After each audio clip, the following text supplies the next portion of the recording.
about it, something as generic as the beauty guru intro trend could cost them thousands upon thousands upon thousands upon thousands upon thousands of US dollars. If you want to find out how this happened, or you are a content creator that would really like to know how the hell they can get out of this mess, you better stay tuned. Y'all ready? Let go. More money, I want your money, I want more money, I want your money. More money, I want your money, I want more money, I want your money. Once upon a time, not long ago, I was a hoe. And I'm admitting it, I won't take it back. Cause I did this shit, I was a hoe. And I'm admitting it, I won't take it back. Cause I did this shit, I was a hoe. More money, I want your money, I want more money, I want your money. More money, I want your money, I want more money. Because we're from Britain, okay? We don't spill tea, we drink it. Bitch! Yes, it's your girl Paige back at it again with yet another video for you hoes. This week's drama video is slightly different, as I'm actually not going to be reporting on a story. I am going to be developing a story that was already started by YouTube's most famous drama channel, Sanders Kennedy. Before we get started, a lot of you guys are always asking me how I have my hair and where I buy my hair from and how I make my synthetic hairs look semi-real. Well, I've been approached by a company who go by the name of Everyday Wigs, who have provided me this fabulous unit. And you guys know, like, all that I have ever wanted in life is to, like, have hair given to me for free. That is literally all I've ever wanted as a YouTuber, and I feel like my dreams are coming true. Thank you. Thank you, guys. No, I mean it. Shit's real. I'm a fully fledged YouTuber now. Y'all can't tell me shit. Anyway, as this hair was given to me in PR, however, it is not sponsored, I thought I'd show you guys this hair and how I slayed the hell out of a synthetic unit. It can happen. It can mother effing happen. And I'm about to show you how. I'm gonna show you how. Roll it. Okay, so here's the finished product. That's what I'm gonna look like. The wig is from Everyday Wigs. It is a 14-inch ombre effect, going from a color 1, which is jet black, right the way through to a lilac color. It looks really cute. It's got a little bit of a body wave. I kind of like that too. You get a wig cap and a brush with the logo Everyday Wigs, and there's the wig itself. The wig itself obviously wasn't pre-cut lace. I just couldn't wait and actually cut it like straight away. It was a middle parting, but I knew instantly that I wanted it to be a side parting, so I switched it to the side, see if it would work, see if it fit correctly to my head, and it does. So then what I use is actual dryer sheets. You can get these from like Asda, and basically if you rub the dryer sheets across the hair, the full length of the hair, it kind of gets rid of the shine, the shine that makes it look wiggy. A lot of people use dry shampoo. I understand why people use dry shampoo, however that really isn't me. So I'm going through again with the brush, working out how I want my hair to be, just double checking the shine on the camera, and then just go over it again. I think it's most important to get the part, but obviously try and get all of the hair as well. There you can see what the part looks like before. So what I do is I get a little bit of foundation and a blending, like a blender or whatever. And I literally bounce the hell out of that on top of it. I just use a cheap foundation. That's my Maybelline Fit Me foundation. Literally just like bouncing it all across the top of the lace area, so the lace area is fully covered. Then I take the Maybelline Fit Me again, and I use a oval brush, but like the thin one, and then I go across the part as well, so then obviously the part is covered as well. You can kind of, because obviously you can't bleach the roots like you would with a real hair, so that's the best of a bad situation, I guess. But yeah, that's how I pretty much sort out my wigs. It's pretty simple. Oh, and then I get the powder as well. So I use the powder to set it like you would foundation or whatever, and go across the inside of the wig again with the powder, pow, pow, pow, pow, pow, doing all that shit. And then I spray it with hairspray to lock it in. Like, you can use setting spray, but I prefer like hairspray. And then I put it on my head, and it looks really cute. So then now I'm cutting it, because obviously I've switched it to the side and it was a middle parting. The sides of the bob is uneven, so I'm just kind of evening out the bob sides and making sure that they corresponded. I don't really cut hair, so I'm not gonna like put in bangs and stuff because that's not me, and I suck at that kind of stuff. But yeah, that's a finished product. That's how I rock my wigs. You can obviously glue this down. I never glue my wigs down because you never know when you might need to take off your wig and your earrings and slap a hoe, you know what I mean? That's what the part looks like after. Beat your face, obviously, and don't worry what hair colour it is, you can always rock it. And that's about it. So if you'd like to know more about this unit in the company Everyday Wigs, I'll be leaving a link to this hair in the description box down below. And hopefully this is the first of many wig collaborations that I will be doing in the future, God willing. With that said, let's get straight into this week's drama video. Okay, so a few days ago, on the 17th of April 2018, Sanders Kennedy dropped a video. The video was titled, "Beauty Gurus Caught in the Middle of a Legal Scam, Channels at Risk, Dun Dun Dun." Now, originally, upon watching this video, I thought it was going to be another over-dramatized, over-embellished drama video. I mean, this is what we're here to do, stir the pot, right? But this is a drama video with a difference.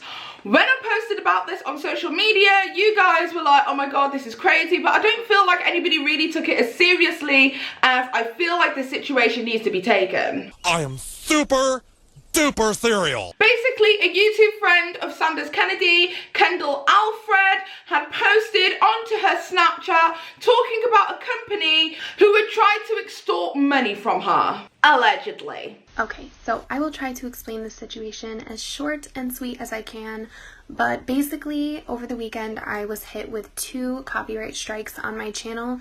If you guys don't know, 1 copyright strike is bad, but 3 could get your channel removed, so I basically panicked. I thought that this maybe had something to do with background music, but all of my background music is non-copyright, straight from the YouTube audio library, and all of these strikes came from the same studio, a really weird studio that I was really skeptical about. I wasn't really sure about it, and 7 of my videos were immediately taken down due to this strike, or both strikes. As soon as I saw what had happened, I emailed everybody that I could. I emailed YouTube, but it was the weekend, so they did not get back to me until today, and I emailed my manager. I emailed the studio that filed the claim against me, and the studio did answer me and filled me in that it wasn't my background music, it was a problem with my intro, which, if you guys don't know, I got my intro from an artist named Michael.New York on Instagram, and he also does intros for Manny, James Charles, Nikki Tutorials, Amanda Ensing, so many beauty influencers. I'm sure you guys have seen these. So I'm sure you guys know that these intros are not cheap. So I did pay quite a bit of money for my intro from this artist, and I'm hoping, you know, that he has the licensing somewhere, or who he bought the software from has the licensing, but I'm fairly certain if what the studio is saying is true, then it's not legal to sell content created with the software. So I am a little bit worried about other people, other influencers who have these intros made with the same software. I don't know what's going to happen. If this is a scam, they probably will have better representation than I do. I had to take care of this myself.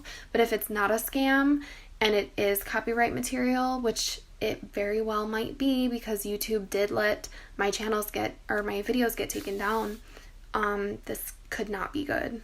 And also, Michael did offer to pay for the licensing that I paid for because of this mess, so that was generous of him. I'm not blaming anybody. I really don't know what this is. It could have just simply been me getting scammed because I don't know what I'm doing. But YouTube does have things in play where if you copyright strike someone, you have to have some sort of proof that you own the copyright to the material. So this studio, even though they were very kind of unprofessional and they didn't have the best language in their email, and it was a Gmail email, if that means anything, they could very well be a legitimate business and they could own the copyright. I don't know. And long story short, this studio ended up going back and forth with me and told me that I needed purchase codes for the licensing for software that was used in my intro, which I did not know was copyright material, and the artist didn't know either, and he did not have these codes that she was looking for specifically. So I did end up having to pay $60 for a license so that I could use it for myself, which is not that big of a deal to save my channel. I did pay it. Or she also at first wanted me to pay $300, so it does seem a little scammy. Like, I'm really not sure if this was a scam or legitimate, and I am going back and forth now with YouTube about this situation. So basically, if you didn't get from that, in a nutshell, what basically happened was a company started copyright striking her videos. She can work out why. She's always used copyright free music and things like that, so she can work out why she was getting copyright struck on her videos. Upon further investigation, it turns out it was actually her beauty guru intro that she had paid for, like many other beauty gurus, by a person by the name of, now forgive me because I'm going to try and pronounce this as best as possible, Michael Russakoff. He's done beauty guru intros for the likes of Manny MUA, James Charles, Nikki Tutorials, Salon Black, and the list goes on and on and on. Now, I've been looking into this guy for a hot minute. I'm going to be relaunching my second channel very, very soon, and I was looking for the generic beauty guru intro to start off that channel. So I was very familiar with him and his work, and I've already approached him for him to make me my beauty guru intro. Now, if you don't know what I mean by beauty guru intro, we have all seen it, we all know what they look like. However, I don't want my video getting struck or demonetized, so for that reason I won't be including them. But I've got links down below. You guys can see what the generic beauty guru intro looks like. Anyway, so as the investigation developed, it turns out that some of the transitional effects that were used in the generic beauty guru intros were used illegally. These transitional effects are hand-drawn and are made by a company that go by the name of TRMG. So this company that goes by the name of TRMG, they qualified themselves as a sound and design production studio. YouTube video, blogging, music clips, gaming, broadcast, and much more. 2 years of development, 20,000 hours of drawing, and now your turn to create something. So I know what you guys are thinking. Paige, not being funny, but what the hell does this have to do with it? I mean, so what if he used something from somebody else? As long as he paid for it, it's completely fine, right? Wrong. It turns out that when Kendall had reached out to Michael, who is the guy who made the intros for her, when asking him where she could get the license to prove that she had the license to use these animations, he drew a great big blank. Oh, Joby, what you doing, dog? Joby, that's the nastiest thing I ever seen you do. Bring your ball. This shit gonna get on your ball. Bring it on back. Oh, boy. No, you making a mess. Oh, good night. Dog, crank that car up, girl. Crank that car. Get me out of here. I ain't taking that old shit dog out with me. And according to him, as per Sanders Kennedy's video, he got the After Effects package from a third-party distributor, which in honesty, just by the way that was worded, gives me the idea that it may, allegedly, my interpretation, my conspiracy, be pirated. But he hasn't replied back yet, but from what I'm hearing, he got it from a third-party source. Not sure if he bought it off the internet or stole it offline. He did not buy it from the company, he got it somewhere else, and then decided to use this software to create a business and sell it to other YouTubers so they can have intros. So basically, when you get a copyright strike from anyone, be it a company or whatever, they have to provide proof that the content is copyrighted. So say, like in previously, I have been copyrighted by Fullscreen, which is a massive network who host a lot of different YouTubers. If I'm making an expose video on a particular YouTuber, for instance Kato Potato, they were able to prove that the content that I was using was originally made by Kato Potato. I then had to further prove that it was transformative. However, when it comes to intellectual property, it kind of comes into a different ballpark altogether. You then have to prove that you have the license. So say if I was to put Jeffree Star's music on my video, I would have to prove to not only YouTube, but Warner Brothers, which are the people who look after Jeffree's music and anything of that nature, I would have to prove to the both of them that I had the license in order to use that music. Does that make any sense? I hope you guys are following me. So when this girl Kendall couldn't prove that that she had the license, because she couldn't even get the license from the guy who gave her the items, then all hell broke loose. Originally, the company said to her that they wanted her to pay $300, and then just to be nice to her, they brought it down to $60. A lot of people were saying that looks a little bit scammy. What's the case with that? Well, upon doing a little bit of research myself, I was able to find out that there are actually 2 licenses if you would like to purchase this After Effects package. There is a personal license, which is $60, which means you can use it for yourself. If you've created it, then you can use it and play it on your channel and do all of that malarkey. That is perfectly fine. However, there is a second license, which is a commercial use license, which means if Michael wanted to create content for profit, for sale, like he has done selling all of these beauty guru intros using this software, whether pirated or not, he would have to have the $300 commercial use license in order to do so. Anyway, so Sanders Kennedy went out of his way to reach out to the company, which is TRMG, and basically they said to him this. Now, I reached out to the company for a statement to get an overall idea of what's going on here and who they're planning on putting claims on next, and this is what they had to say. We will block all content that is used illegally. It does not depend on the number of subscribers or other factors. We will protect our copyright, which this author violated. So they didn't give me specific names, but they are on the lookout to see who is illegally using their software. Now, with Michael's Instagram page naming off everybody that he worked with and has a intro made by him, made a list for the company to find and make it easier for them to target the YouTubers who have used his work. So as you can see from the correspondence, it looks as if what happened with Kendall was a one-off occasion, and anybody else who is spotted with this transitional effect, which is derivative from this After Effects package, that cannot prove beyond a reasonable doubt that this package was not only bought before they started using their intros, but also using the correct license for that program, they will not only be blocking the video, but they will be striking and taking down entire channels. So I know you're thinking, Okay, so they put a couple of strikes on a couple of people and make them pay £300. What's the worst that can happen, Paige? Gosh, you're blowing this way out of proportion. now usually I am super duper dramatic when it comes to drama, and I love speaking about it and I love hearing what you guys have to say. However, in this instance, this is not me being dramatic. This is a lot more serious than I feel like everybody's taking it. I just want somebody in the world to take me cereal just for once. Are you cereal? The reason for that being is people have been using these, let's say for instance, Manny MUA. People like Manny MUA have been using this intro on every single one of their videos. So if this company go out of their way to strike 3 of the videos, their entire channel will go.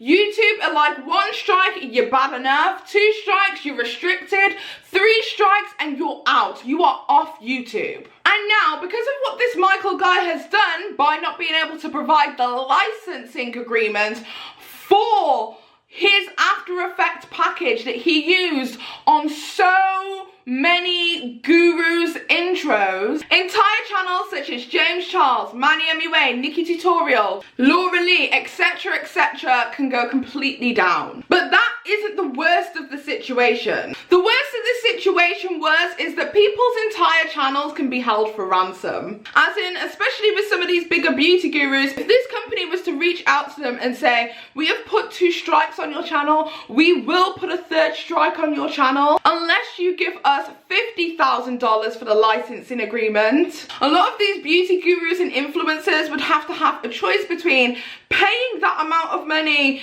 just so they continue to live and have their channel, the thing that puts a roof over their head, food in their tummy and clothes on their back, or they can choose not to pay it and have their entire channel disappear and start again from scratch.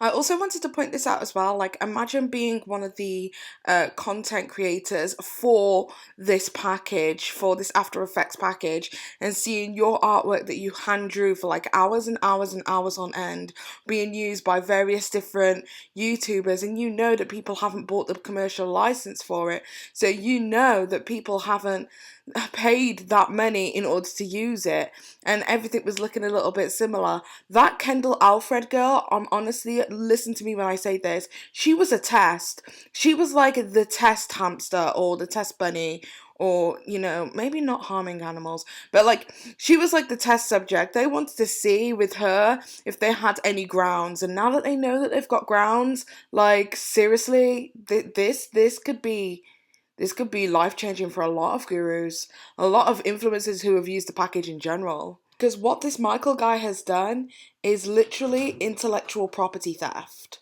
Now, one of my dear friends, Dante D'Angelo, he also has one of these intros, and as soon as I found out the information, I immediately notified him. And I told him, have you got a network? And tell them now what the situation is so that your network can protect you.